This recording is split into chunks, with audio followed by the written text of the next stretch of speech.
Hello दोस्तों, कैसे हैं आप सब। स्वागत है आपका हमारे अपने चैनल पर, जहां आपको समय समय पर मेरे द्वारा क्रॉस ड्रेसिंग कहानियां देखने को मिलती हैं।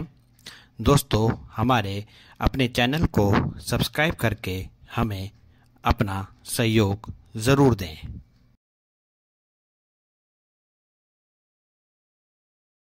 हमारी आज की कहानी का शीर्षक है पूजा कभी अमित थी, और यह कहानी का 5वां भाग है। जिन दोस्तों ने अभी तक कहानी के पहले 4 भाग नहीं पढ़े हैं, वह कहानी के पहले 4 भाग भी ज़रूर पढ़ें, जिनका लिंक मैं इस वीडियो के डिस्क्रिप्शन बॉक्स में आपको दे दूंगा।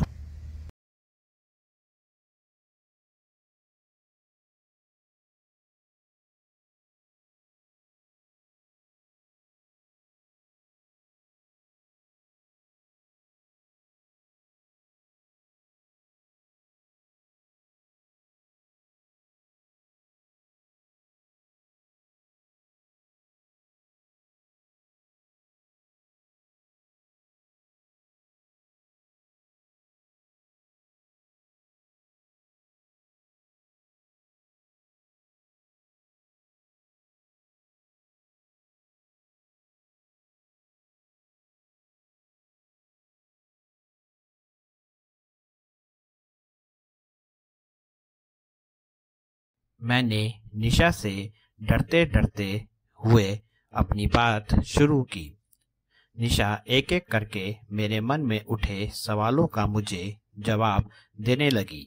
निशा ने मुझे बताया कि उसके पिता पेशे से एक जादूगर थे, और उनके इस पेशे से निशा की मां को हमेशा से ऐतराज था।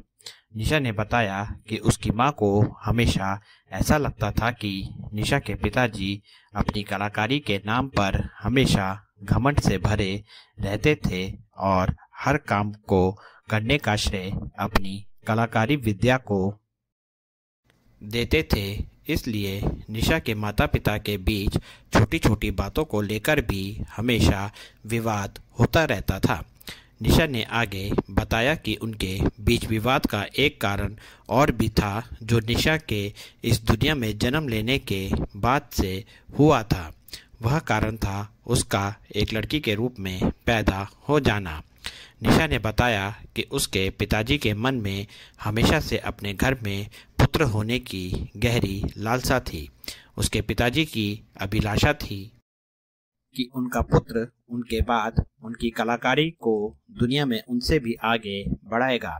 निशा ने बताया उसके एक लड़की के रूप में पैदा हो जाने के बाद उसके पिताजी की अभिलाषा टूट सी गई थी, और इस बात का सारा दोष पिताजी माँ को देते थे। निशा ने बताया कि उसने बचपन से अपने पिता का तिरस्कार सहा है, और इसलिए जब उसे अपने लड़की होने के कारण माता पिता के बीच हुए विवाद का पता चला, तब से उसने अपने माँ पिताजी के विवाद का हल निकालते हुए अपना पहनावा, अपनी बोली, अपनी चाल ढाल एक लड़के की तरह बना लेने का ठाना। तब से वह कोशिश करने लगी जिससे वह एक लड़की के समान न लगकर, बल्कि दुनिया में अपनी पहचान एक लड़के की बना सके। निशा का लड़के की तरह वेशभूषा और चाल ढाल अपना लेने के कारण माँ और भी ज्यादा गुस्से में आ गई। निशा ने बताया, माँ को लगता था कि मेरे ऐसे व्यवहार के लिए पिताजी दोषी हैं, और मेरी इस कोशिश को भी माँ ने पिताजी की विद्या से जोड़ दिया। उनका मानना था कि पिताजी की किसी विद्या के फलस्वरूप ही मैंने अपना यह रूप बदला है। मैं निशा की बातों में खो सी गई थी। निशा की बातों से उसके दिल का दुख झलक रहा था। मैं निशा को एक सहेली की तरह सहारा देना चाहती थी।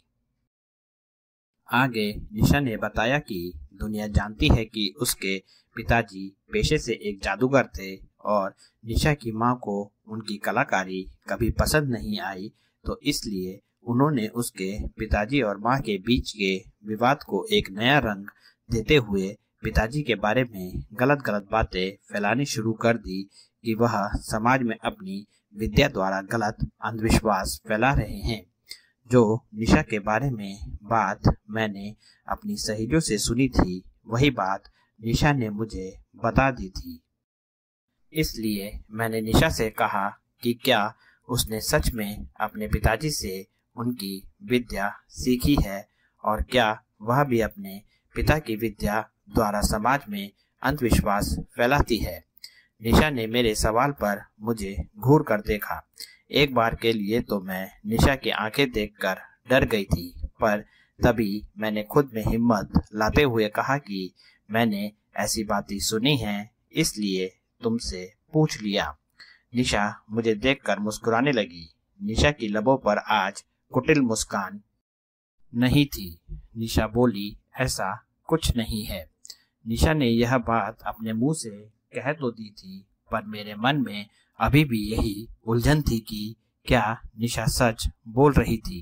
अपनी उलझन मिटाने के लिए मैंने निशा की परीक्षा लेने की सोची और निशा से अपने बारे में सवाल करने का सोचा।